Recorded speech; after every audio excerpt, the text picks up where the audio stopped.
What's the news here, really? Boris Johnson can't keep his trousers on.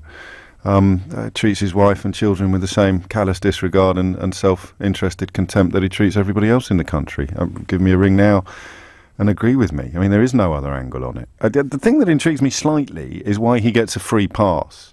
So presumably Jacob Rees-Mogg is absolutely disgusted by this. What with adultery actually being in the Ten Commandments and Jacob being a stand-up Christian who doesn't believe that women should have the right to have abortions. I've never been able to find out what he thinks about contraception per se, but we know that he thinks that women who've been raped should be compelled by law to go through with the birth, and he chalks that up to religion as opposed to sort of entry-level misogyny.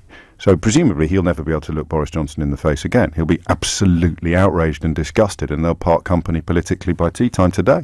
Because thou shalt not commit adultery, as any fool know, is in your actual top 10 Christian commandments. There's no mention there of abortion or contraception or any of the other things that Jacob gets exercised about. That's right there, actual commandment. Boom, thou shalt not commit adultery. Boris Johnson commits it severally. Always has, always will. Lies to his wives, lies to his mistresses, lies to his bosses, lies to his party leaders, lies to just about everybody. Got fired from his first job, as you know, for making up quotes from his own godfather. And that's psychologically what fascinates me about it. But it's becoming boring asking that question every day. We ask the same question about Donald Trump. He just makes racists think that it's okay to be racist, or that it's okay to be amoral somehow. But that's the right wing's fascinating conundrum for me.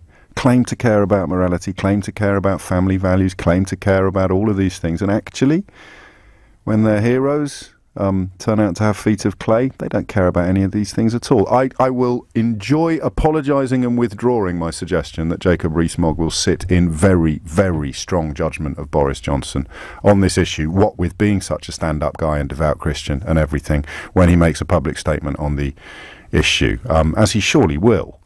You know, if he's prepared to speak publicly about women who've been raped as a result of his religious beliefs, then surely he'll speak publicly about a man that he has, I believe, recently punted as a possible Prime Minister, hasn't he? Now it turns out he breaks the Ten Commandments on a regular basis. I, for one, do not believe that Jacob will be able to live with himself and his Christian conscience without publicly distancing himself from the serial adulterer Boris Johnson.